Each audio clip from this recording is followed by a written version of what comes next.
both sides have some mismatches that they can definitely exploit to win this game.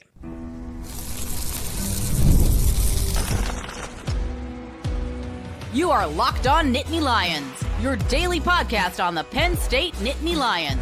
Part of the Locked On Podcast Network, your team every day. That is right. You are locked on to Penn State football, and thank you so much for checking out another edition of Locked On Nittany Lions, your daily source for all things Penn State sports. My name is Seyko, and I am your host of the show, credentialed media member for both Penn State football and Penn State wrestling. Help me welcome back from Pro Football Focus, co-host of PFF's college football show, Max Chadwick, an expert on all things college football. Actually does have a strong lean on how to read Penn State and everything, with you being the way that you follow the team all your life, just like I have. So this is great to break down. It is a top 5 showdown. There's not a lot of margin for error, but there are some key distinct advantages for both Penn State and Oregon going into this game. But we got to talk about Allar and Penn State and how they haven't looked their best against inferior competition. We'll talk about the key players that are going to have a big impact on this game as it relates to these mismatches. So, Max, when I look at it from, this is going to be a Penn State show, but you're going to be able to provide that Oregon perspective as well, is that I look at Penn State's ground game going up against Oregon's run defense. And again, when they lose, it's really, because I look at it, is Oregon's run defense better than what it was last year when they played in that Big Ten championship game? And that's a game where Penn State almost ran for 300 yards. Yeah, that's a great point. I think that's probably the avenue that Andy Koldenicki is going to want to win this ball game, is with Nick Singleton and Kaytron Allen. Really, how they're going to want to win most ball games is with that run game. I don't think this is an offense that's designed for Drew Allar to throw the ball 25 or 30 times a game, right? Mm-hmm. So I think that Oregon run defense you mentioned, even against a soft schedule, Oregon's only 49th in run defense grade right now, right? So it's not like they've been in the elite against, not great competition. I know they played a couple Power 4 teams, but they played Northwestern and Oklahoma State just fired their head coach, right? So I think you look at Oregon's run defense, and it was a big problem for them in that Big Ten title game. I know they ultimately won that game, but Penn State ripped off, I think, 9 yards per carry in that loss to Oregon in that game too. So I think it'll be probably a similar strategy in this one with Kaytron Allen, Nick Singleton, and a Penn State offensive line that I know against 3 cupcakes, but still it was really kicking ass in that run game in 3 games. And then from Oregon's side of it, the secondary has been really good. I think that's what's been an intriguing part of this too, because Oregon's secondary has a total makeover. They lose 5, 6 key contributors from a season ago, and then they get guys like true freshmen Brandon Finney to step up. Obviously, when you are able to get a talent like Dylan Thieneman and have him be that, free-ranging safety that comparable to Caleb Downs. I'm not saying he is Caleb Downs, but I'm saying he's utilized in a very similar type of role where it's, hey, just go be a jack of all trades, go just disrupt the game as a roamer out on the football field. So Oregon is not devoid of talent, but I am surprised, because part of the analysis I had going into this season about Oregon is that, hey, we're not going to see the best version of this team, that this team's only going to get better. And honestly, they do somewhat look like a finished product, which is honestly scary for that team, because then that means they're still only going to get better. This isn't the final version of them. They're not peaking. So let's talk about that secondary against Penn State's passing attack. We'll highlight Drew Allar a little more here, but Penn State's wide receivers, while improved, haven't been that great. Oregon secondary, a big makeover, and they look phenomenal. Yeah, Oregon secondary right now is the 7th best coverage grade in the country. You mentioned Dylan Thieneman right there, who's been a phenomenal portal addition from Purdue, the safety. And what I think he's let them do, and what I think he actually be a key X factor in this game on Saturday night, I think, and I know Caleb Downs is a superstar, but Caleb Downs has played a lot more in the box for Ohio State. I think Dylan Thieneman is the best center fielder that we have in college football. And I think what that allows Oregon to do defensively and Dan Lanning to do defensively is you put Dylan Thieneman back there in these single high defenses, cover 1, cover 3, stuff like that. That allows you, with one safety back there, he can cover the entire field with his range and his speed and his instincts that, you normally get with 2 safeties back there. But with only 1 safety back there, you can load the box up. And I think Oregon might do that in this game. They might load They have to. They might load the box. Yeah, they might probably have to load the box, try to stop the run. They have a superstar free safety in Dylan Thieneman that can handle it all by himself back there. Maybe play man coverage across the board, play a little bit of cover 3 too. But I think Dylan Thieneman, he allows them to stack the box against Penn State, whereas if you don't have that superstar free safety like that, and you put some average player back there at free safety, then Penn State can all of a sudden take advantage deep down the field maybe and make some big plays down the field too. But with a guy like Dylan Thieneman back there, I thought Caleb Downs was one of the biggest reasons why Penn State lost to Ohio State last year.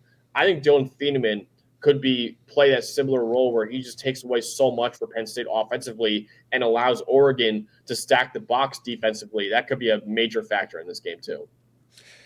And then it kind of goes back to our, previous just point about the run defense. It's a player like, and like I said, we're going to mention key players that impact the game. Thieneman allows Oregon to somewhat mask at least inconsistencies in the ground game. When you stack the box, of course, your run defense is going to look a lot better. But that's why, that's why PFF is such a useful resource, because you get to see the battle within the battle. It's if your defensive line's getting pushed back, but you're able to stack the box and, put Bryce Betcher close to the line of scrimmage. You can shoot the A gaps, you can shoot the B gaps, and play really sound gap control defense. But your defensive line's getting pushed off the football. That's going to show up in those analytics. Absolutely. Yeah. And I think that really helps out your defense, right? When you don't have to put 5 DBs 10, 15 yards back from the line of scrimmage, you can stack the box, like you just said, put 7, 8 guys up there in the box and have 3, 4 defensive backs out there. I think that really helps and works to Oregon's advantage. So yeah, I mean, listen, Thieneman might not be a guy that makes too many plays in this game, considering how much I think Penn State's going to want to run the football. But him just being out there at single high free safety, if that's what Oregon does in this game, that he might be the MVP of the game just for doing that alone, right? Just for allowing Oregon to do so many different things defensively. Tosh Lapoy, the defensive coordinator, has done a great job of that defense in years past too. I think they've never had a guy like Dylan Thieneman before, and he could be a huge, huge factor on Saturday night. Let's talk about maybe one of the mismatches, the advantages that isn't going to necessarily show. Well, it is. It's going to comprehensively show up because everybody gets better, everybody improves, and that's the addition of Jim Knowles. Okay, so he's not going to have the stats, but the players, that their performances will reflect the addition of Jim Knowles. And Max, you and I know this very well. We're watching the game there in Indianapolis ourselves between Penn State and Oregon in that Big Ten championship game, and it's just Tom Allen has no answer, particularly for Tez Johnson, but Will Stein was able to do whatever he wanted on that Saturday night game. Jim Knowles, okay, it's a close one. It's 32-31 the first time around. That's at Autzen Stadium. Then they still go back out west. That's still a lengthy trip for that Jim Knowles Ohio State team. And it's home field, technically, right, by proximity for Oregon. And Will Stein's put in a box. That offense is put in a box. They had no answer from start to finish. Sure, they got some points here and there, but it was utter domination by Ohio State's defense. The guy calling those plays is now on Penn State's side. He's a part of Penn State. So that's one of those mismatches where Knowles isn't significantly better as a coordinator than Will Stein. That's not what I'm trying. Again, these mismatches are so subtle, but now when Penn State's offense scored 37 points with the way that they struggled last season, the problem was they gave up 45. Now you have Jim Knowles to kind of mediate all of that. Absolutely. Yeah, I think they definitely upgraded a defensive coordinator this year. I know you look at Tom Allen, what Clemson's looking like right now. It's not great over there either. So yeah. I think Jim Knowles is probably, I would argue he's the best defensive coordinator in college football right now. Now, of course, Will Stein, I think, is one of the best offensive coordinators too in college football. He'll be a head coach, I think, very, very soon, maybe this year, honestly, with all the jobs opening up right now. But you mentioned it. I mean, Jim Knowles is a chess, grandmaster. I mean, he is a guy that knows exactly what to do with his personnel that he's got out there. And Penn State's defense has been really good so far this year. I believe I saw a stat, and you can correct me if I'm wrong here, Zach, but I believe Penn State in their first 3 games have given up 3 points other than the last 2 plays of the game in 2 of their games, right? I believe they scored touchdowns, yes. Villanova did. So, I mean, 3 points basically in 3 games with your backups in for the other 2 touchdowns on the last play of the game. That's elite stuff. Now, I know it's against Villanova, Nevada, and FIU, but I still think that they've done a great job defensively this year. I have no questions about Penn State's defense. I never do. They have right now the 4th best defensive grade in college football. They played elite coverage this year, 12th best coverage grade in the country, 9th best pass rush grade in the country, 10th best run defense grade in the country. But now you're playing Oregon. Now you're playing an offensive line that right now is the best pass blocking grade in all of college football. They've run the ball really well. Dante Moore looks like a Heisman candidate right now. They have some talented receivers like true freshman DeCorian Moore out there too. This is a true test for Penn State all the way around, and it really is a true test for this defense too. If they could play like they played so far against that kind of offense, then yeah, Penn State might be able to ride their defense all the way to maybe a national championship trophy at the end of the year. But it'll all show this week against a really good quarterback and a really good offensive coordinator in Will Stein and an outstanding offensive line that Oregon has too. That's going to be a heck of a matchup on Saturday night. A lot of chess going to be played over the course of this game, and let's continue with these mismatches. There are some other key players we need to highlight. You mentioned Oregon's offensive line. Well, Penn State's got 2 All-America caliber players in Zane Durant and Dani Dennis-Sutton. How does that matchup go when it's great on great? We're going to discuss that next here on Locked On Nittany Lions. And this episode is brought to you by Mazda's moving the game forward. For those who believe it's not just about playing the game, it's about redefining it. There are moments that do more than put points on the board. They move crowds, they move culture, they keep moving the game forward. This week's moment that moved the game forward is Jameer Joseph's pick 6 touchdown. And it goes back because Penn State's coming off of a bye week, but in the most recent performance, true freshman cornerback gets a defensive touchdown for Penn State. First career interception, first career touchdown, all in the same sequence. No denying him. When he read the quarterback perfectly, dropped back into coverage, picks off the football, and there was no denying him from the end zone. I could see it all the way from the press box. I said, this guy's going to score. This guy is going to have his moment. And he moved the game forward. When you follow what moves you, the unexpected is only the beginning. And just like there's more to every highlight, there is more to a Mazda vehicle. Mazda, move and be moved. Dani Dennis-Sutton, Zane Durant, those are arguably Penn State's best players overall, but on defense. But Tony Rojas and Amari Campbell look phenomenal. Zakee Wheatley. So this is the portion of, hey, there's some matchups that you can exploit on both sides for Penn State and Oregon. But now this is just kind of great on great. And I think of Dani Dennis-Sutton and Zane Durant going up against, because they're going to be moved all over the place in the interior, outside. We've seen Zane Durant used as a defensive end at times, and that's going to be the case. I think Kenyon Sadiq going up against Zakee Wheatley, A.J. Harris going up against DeCorian Moore or Malik Benson. Honestly, it's honestly the other matchup. Is it Elliott Washington? Is it Idavian Collins going up against who's that other wide receiver that Oregon's going to target in that given moment? Whoever A.J. Harris is not covering. Let's start with the front. Dani Dennis-Sutton and Zane Durant. Do they have the advantage against Oregon's offensive line, whether that's in the middle or on the outside? I would say in the middle, no. I would say right now, I've actually been a little disappointed by Zane Durant so far. Now, I will say it's only 3 games so far. We're only a quarter of the way through the season. There's plenty of time to pick it back up. But right now, he's a 65.1 PFF grade. I mean, he's not even the highest graded D tackle Penn State's got. Actually, Penn State doesn't have a single D tackle in the top 100 of PFF grade this year. Now, Dani Dennis-Sutton has been outstanding so far. He has been a guy that looks like a legitimate first-round pick for them. So I would say in the middle, if you look at Oregon's offensive line with the guys they have in Dave Yulee, Yapani Lalulu, and Emmanuel Pregnon, the 3 interior offensive linemen, all 3 of those guys have 85-plus pass blocking grades so far this year. So I think – and the tackles are great too, and Harkey, Alex Harkey and Isaiah World. But I think Dani Dennis-Sutton is a guy who can go out there. Even a guy like – I know he hasn't played that much, but Chaz Coleman has looked awesome for Penn State this year too. So I want to see him get more playing time too. But yeah, Dani Dennis-Sutton against those tackles, I think that will be the matchup on the front line of scrimmage that Penn State might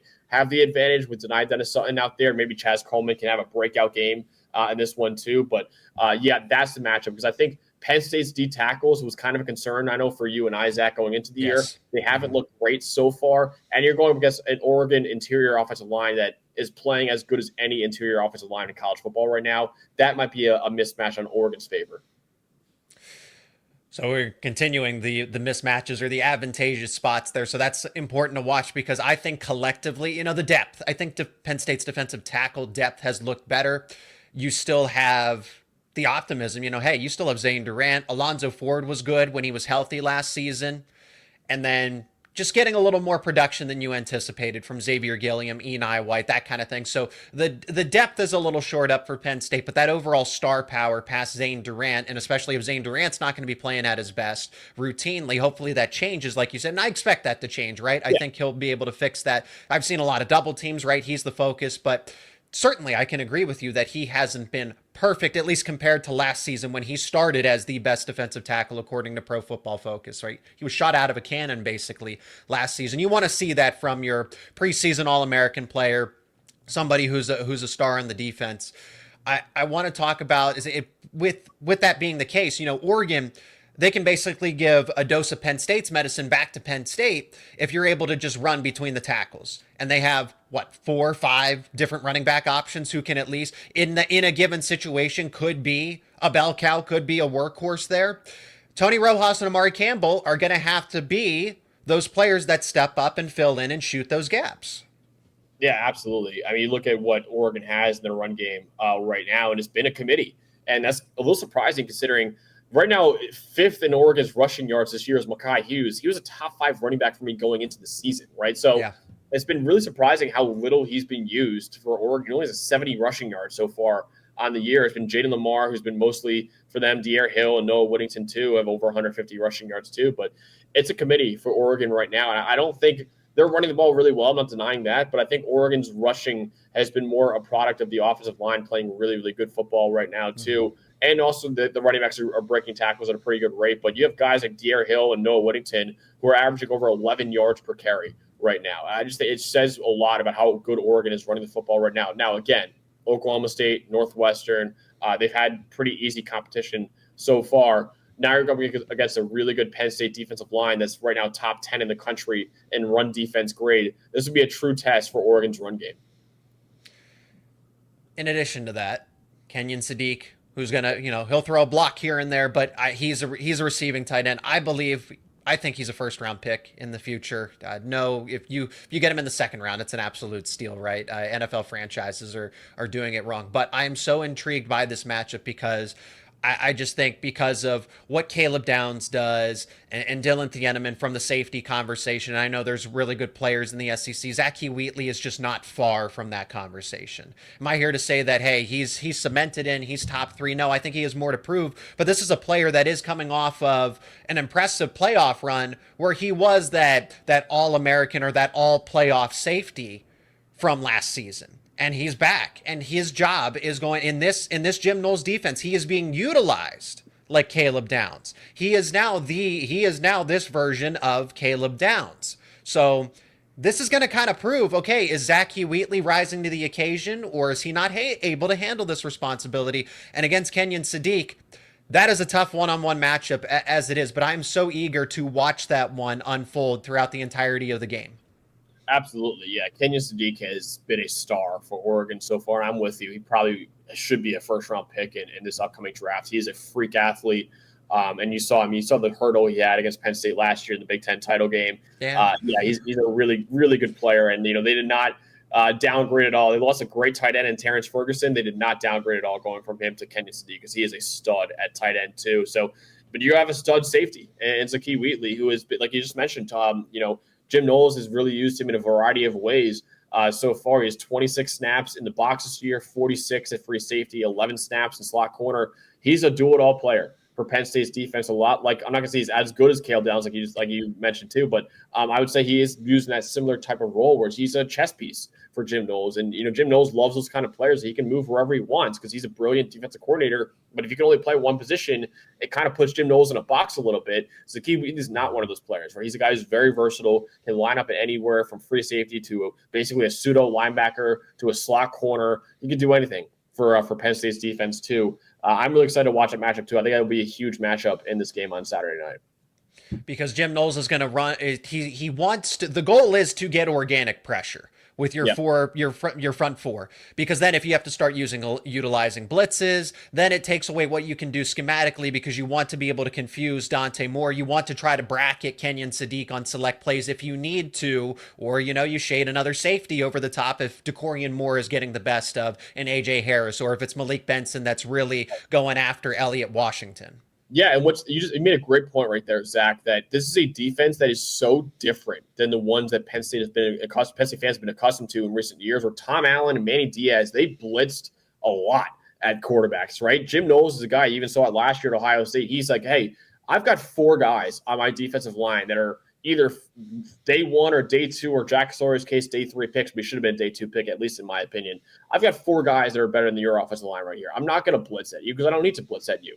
He probably feels pretty similarly at Penn State right now. He's like, hey, I've got superstars on my defensive line like Dennis-Sutton, like Zane Durant, like this guy in Chaz Coleman who's coming out of nowhere right now too. I don't need to blitz at you because I know I have 7 guys behind them that can hold up in coverage, and I know these 4 guys can get pressure on the quarterback. But now against an Oregon offensive line that's the number 1 team in the country right now in pass blocking grade, that'll be truly tested. And maybe if they're not getting home on Dante Moore, maybe we see Jim Knowles dial it up a little bit more, maybe send a little more blitzes at Dante Moore. As we get into the final segment here, Drew Allar has not looked good. Well, he looked great against Nevada, okay? But that's Nevada, and then really dialed it back. This regression, it's almost unexplainable, but we're going to try to make sense of it here in the final segment. Will Drew Allar and Penn State's passing attack be able to right their wrongs early in the season against a feisty Oregon defense, and then talk about the game flow? How's this game going to end up? That's coming up next here on Locked On Nittany Lions. And this episode is brought to you by DoorDash. It's almost the weekend. Time to look back and crown this week's MVP on Who Delivered, powered by DoorDash. Just like you can win every Saturday with DoorDash Streaks, saving more every time you order, these players delivered when it mattered most. Let's break it down. For Penn State, I'm going to go with Amari Campbell. Now, there was a bye week in there. I'm actually going to go with Tony Rojas as well. Those 2 linebackers delivered in a big way in the last time Penn State played a ball game. So before the bye week, they played against Villanova, and those 2 linebackers led the way on defense. Amari Campbell led the team in tackles for loss. Tony Rojas led the team in sacks. He was great on 3rd down, blitzing after the quarterback. It's that dynamic duo that is emerging for Penn State out of the linebacker spot. When the pressure was on, both players came through. No hesitation, no delay. And if you've been watching week after week, you know this performance was not a fluke.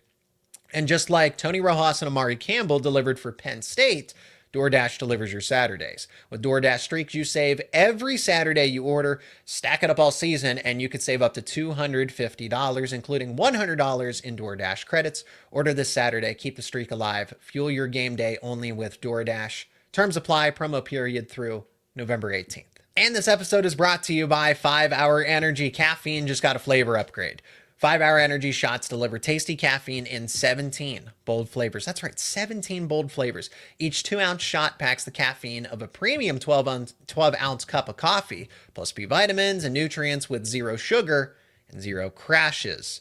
Now, what you'll love most about it is how portable they are. Big taste, tiny shot. You can take it anywhere and get the boost that you need. And you'll have all your favorite flavors to choose from. 17 of them. You have 17 to choose from. If there's one you've been wanting to try, one that is normally your go-to. And again, it's portable. You can take it anywhere with you. It's on the go, and it'll kick in fast. It's sugar-free, so you don't have to worry about crashing later. Enough with boring, flavorless caffeine. It's time to give your caffeine a flavor upgrade with 5 Hour Energy shots. Get your favorites that you love and be bold, or try something new in store. Try something online over at 5hourenergy.com. That's 5hourenergy.com, or over at Amazon today. To put it lightly, Drew Allar has not looked, well, he looked good against Nevada. He was efficient. He was 22, 26, 200 yards, no turnovers. And then against FIU, and even to an extent Nevada, there were just points left on the football field. That was the takeaway from every single game, is you just left points on the football field, whether it was because of the ground game, not because of the passing game against Nevada. Trevor Pena and Kyron Hudson looked great, but the run game was a little sluggish, and then it flipped. Then it became the passing game. It's like they just couldn't get anything going. They couldn't get anything materialized. There are some subtle nuances there, I think. In one instance, the refs kind of calling some penalties or not allowing Penn State to go up tempo because they want to do that. They want to use tempo in this game. And I think that allows Drew Allar to get into rhythm because there's more of a sense of control that we can go 100 miles an hour and then dial it back. Drew Allar's thing, though, is he does need momentum. He does need rhythm to get into this game. So that is going to be a key here. But let's try to explain it, Max. Everybody's throwing around the 38 rating for QBR and everything. But from the in-depth analytics, how does Drew Allar's performance look so far? Not great. He is outside the top 100 in PFF grade right now, which, again, if you're playing three cupcakes like Nevada and FIU and Villanova, you should be padding your stats. You should have like an 85-plus PFF grade. He does not have that right now. He only has 68.6 PFF grade. And you just look at Penn State's offense passing game this year. They're 65th in EPA per pass. They're 75th in yards per pass. They're 89th in explosive pass rate. Just does not look very good passing-wise for Penn State right now. And I think for Drew Allar, it's the accuracy. It's been the issue for him his whole career at Penn State, it feels like. And the footwork, I think, is his biggest issue right now. He's just not stepping into throws as much as he needs to. He's only 86th in the country in uncatchable pass rate this year. So his accuracy has been well below average this year. Penn State also is 72nd in receiving grade this year, 82nd in rushing grade, I should say, this year too. So the offensive line's done really well. I think that's the one thing that's going really well for Penn State's offense. But again, against softer competition, they should look like that. Allar has not looked great right now. Now, I will say the one silver lining that I think most Penn State fans and many analysts are pointing to is, okay, they've played those three cupcakes. They blew out all three of those cupcakes. Andy Kotelnicki knew they can win those three games without showing all of their cards and showing all of their best play calls out there. There might be a chance where you go against Oregon and you have a whole new playbook, it looks like, at least out there from what we've seen so far this season too. I would say that there is a chance that happens, but it hasn't been pretty, even the play calls they have drawn up this year. I just Drew Allar's accuracy has been really, really not great so far. I'm a little worried for Penn State going up against an Oregon defense right now that's fifth in the country in EPA per pass allowed. If they have showed all their cards and they don't have a lot of stuff in their back pocket to show in this game, I think Penn State's in a lot of trouble right now. That's why tempo is going to be key. I think that Penn State is really going to commit to the ground game. They're going to run 6-7 offensive lineman sets. Maybe, I don't know that that's going to be the majority, but I think we will see an increase from it. We saw it a couple of times against Villanova, FIU, and Nevada, but not to a point where it's, hey, this is the whole drive, or this is broken out 2, 3, 4 more times, going up tempo and then dialing it back, and then going up tempo all of a sudden again. Drew Allar is a runner, right? There was, because I don't think Allar is this bad. No, I do. And you and I, you understand analytics and statistics so much more than I do, but I also understand that, there's regression and then there's also a reset to the mean. Allar is not this bad, which means that he's going to get better and go back and return to his base average form. Okay, which means that he is efficient. He doesn't turn the ball over. He makes the plays that you ask him to, and sometimes he'll have those highlight plays that's like, wow, where did that come from? You're going to see more of that. I think Penn State was very conscious. Were they holding things back and keeping everything close to the vest? Well, they couldn't keep everything, but I think there's just, let's understand it from a psychological standpoint. Max, you and I weren't interested in, just generally speaking, compared to Oregon, Nevada, FIU, and Villanova, was Penn State supposed to be?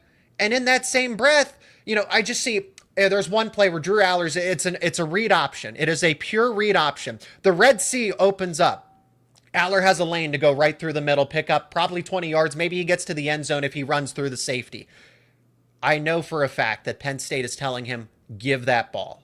Do not keep that football, even if the circumstances say otherwise. So that's what we mean when we say they're holding back. They're being conscious of, we're playing Oregon. We need everybody healthy. Yes.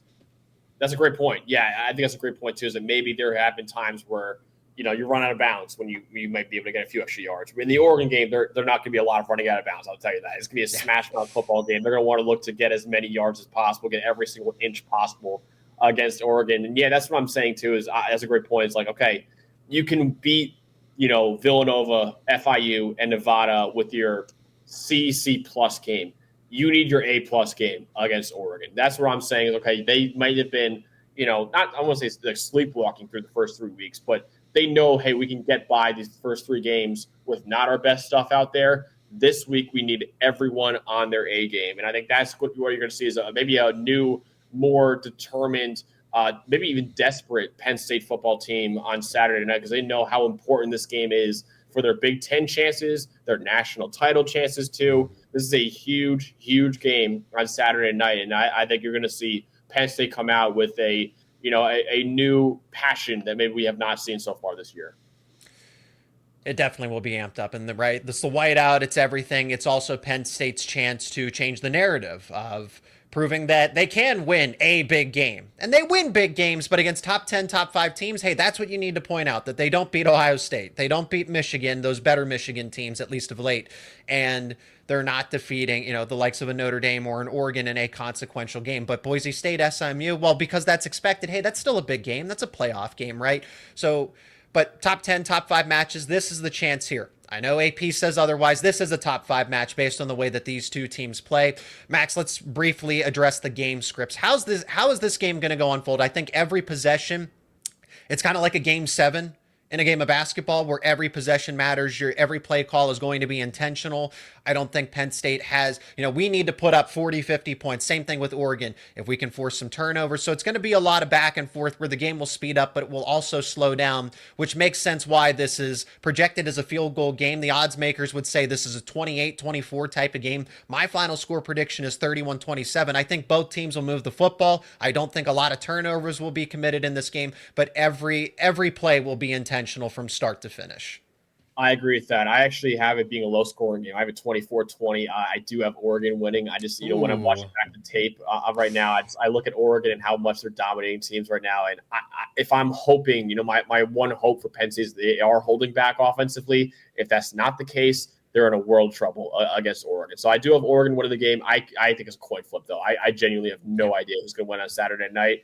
But I think it will be a defensive game because I think Penn State's defense and their secondary could have some advantages over Dante Moore playing his first massive game of his career so far in that kind of environment too. Who knows how he'll respond to that kind of environment. And then with Penn State-wise, you're hoping that this offense can play a lot better than it looked against 3 cupcake teams. Because if it's not, then all of a sudden you're talking about a Penn State team that could struggle to score 20 points in this game.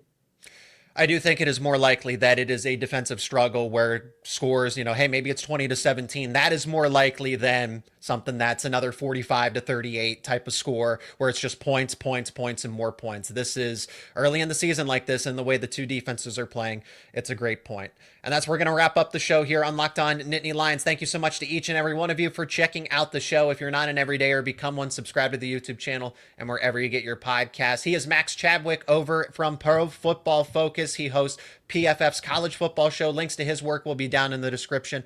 Max, thanks so much for the time, the insight. Always appreciate your time and your work whenever I get to check in on your analysis over at PFF. So thank you as always. Thanks, Zach. Appreciate you.